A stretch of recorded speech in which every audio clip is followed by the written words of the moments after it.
8 থেকে 80 ম্যাডক্সে আসি। আমার কিন্তু বিশেষ করে ভালো লাগে ম্যাডক্স স্কোয়ারের অষ্টমীর দিন সন্ধ্যাবেলাটা এখানে কাটানো। যদি এখানে কিন্তু সুন্দর একটা বড় কিন্তু ঝাড়বাতি লাগানো হয় প্রত্যেক বছর, সেটা কিন্তু থাকে, সেটা কিন্তু অপূর্ব লাগে।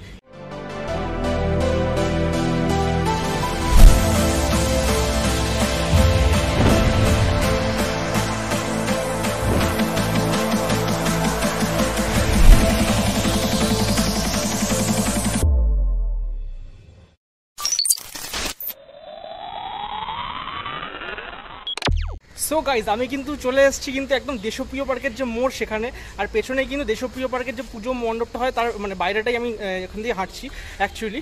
আর আমি কিন্তু আজকে ডেস্টিনেশন যেটা সেটা কিন্তু ম্যাডক্স স্কোয়ার, অর্থাৎ ম্যাডক্স স্কোয়ার মানে হচ্ছে বাঙালির ইমোশন বলা যেতে পারে, বাঙালির অতপ্রতভাবে জড়িত আছে দুর্গাপুজোর সাথে ম্যাডক্স স্কোয়ার। আর ম্যাডক্স স্কোয়ারে একবার গিয়ে আড্ডা না মারলে কিন্তু পুজোটা কিন্তু সম্পূর্ণ হয় না, সেটা যে কোনো দিন তোমরা যেতে পারো।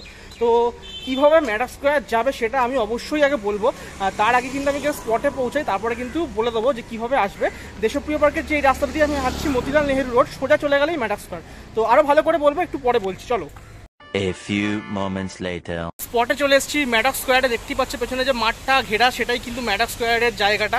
তো যাই হোক, আমি ম্যাডক্স স্কোয়ারে ঢুকবে ভেতরে, তার আগে তোমাদেরকে একটা কথা আমি জানিয়ে দিই। ম্যাডক্স স্কোয়ার আসতে গেলে কিন্তু যেটা নিয়ারেস্ট মেট্রো স্টেশন সেটা কিন্তু কালীঘাট মেট্রো স্টেশন।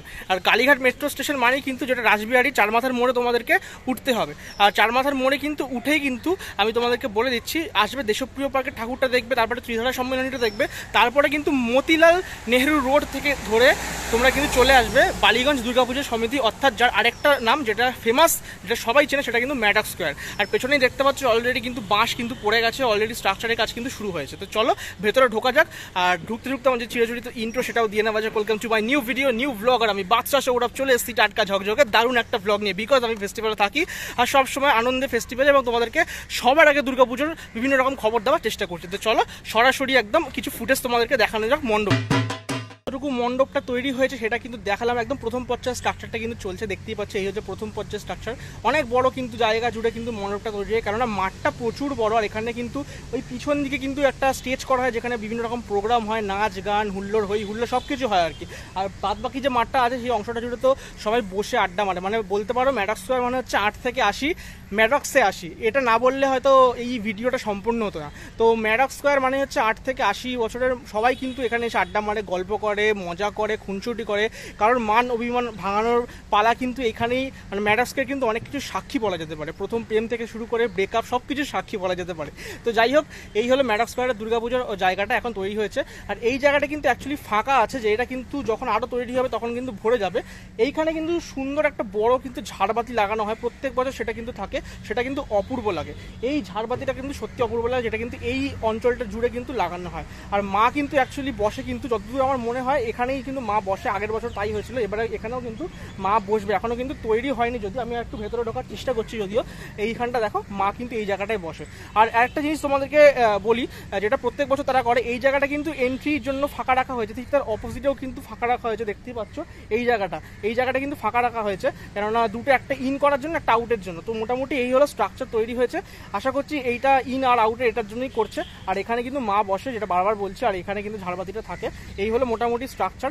আর কিন্তু কিছু এখানে দেখানোর নেই, মোটামুটি দেখতে চারদিকে কিন্তু বাঁশ পড়ে আছে, ওদিকে বাঁশ পড়ে আছে, তার পেছন দিকে বাঁশ পড়ে আছে, এদিকে বাঁশ পড়ে আছে। তো আর এখানে কিন্তু মোটামুটি যারা কর্মচারী যারা কাজবাজ করছে তারা কিন্তু থাকে আশেপাশেই। তো ম্যাডক্স স্কোয়ার মানেই কিন্তু সাবেকিয়ানার পুজো। আর প্রতিমা শিল্পী কিন্তু ম্যাডক্স স্কোয়ারের এবছর কিন্তু করুণ পাল। আর করুণ পাল মানেই কিন্তু প্রতিমার মুখ চোখ সব কিছু কিন্তু সুন্দর হয়, চোখগুলো খুব টানা টানা হয়। তো আমার কিন্তু দেখতে খুব ভালো লাগে প্রতিমা ম্যাডক্স স্কোয়ারে কিন্তু আমি এর আগেও এসেছি। আর এটা কিন্তু এবছর তো অবশ্যই আসবো, এর পরেও আসবো যখন আরেকটু মণ্ডপটা তৈরি হয়ে যাবে প্রিপারেশনের সময়। আর তখন কিন্তু এসে চেষ্টা করবো এখানকার কর্মকর্তাদের সাথে কথা বলা। তো গাইজ, আমি কিন্তু এখন বেরিয়ে যাচ্ছি ম্যাডক্স স্কোয়ার থেকে। আশা করি ভিডিওটা তোমাদের খুব এঙ্গেজিং লেগেছে। যদি এঙ্গেজিং লেগে থাকে, ভালো লেগে থাকে, লাইক আর কমেন্টটা করতে ভুলো না। আর কমেন্ট করে জানিও অবশ্যই যে ম্যাডক্স স্কোয়ারে তোমরা কতবার এসছো, এখানে এসে কী করেছো, কতবার আড্ডা মেরেছো, আর কোন দিন আসতে তোমাদের বেশিরভাগ ভালো লাগে। আমার কিন্তু বিশেষ করে ভালো লাগে ম্যাডক্স স্কোয়ারের অষ্টমীর দিন সন্ধ্যাবেলাটা এখানে কাটানো, যদিও সেটা খুব একটা সম্ভব হয়ে ওঠে না, কিন্তু একবার এসেছিলাম, খুব ভালো লেগেছিলো আমার পরিবেশটা। তো যাই হোক, আশা করি ভিডিওটা ভালো লেগেছে তোমাদের। শেয়ার করে দিও, যেটা বলে থাকি প্রত্যেক ভিডিওতে। আর যারা সাবস্ক্রাইব না করে দেখছো অবশ্যই ভাই সাবস্ক্রাইবটা করে দিও, কেননা ওটাই আমাদের মোটিভেশনের অন্যতম কারণ। তো চলো আজকের মতো এখান থেকে বিদায় নিচ্ছি, দেখা হবে পরবর্তী ভিডিওতে। পরবর্তী ভিডিও মানেও কিন্তু দুর্গাপুজোর আপডেট, খুঁটি পুজোর ব্লগ। তো আজকের মতো টাটা, লাভ ইউ গাইস।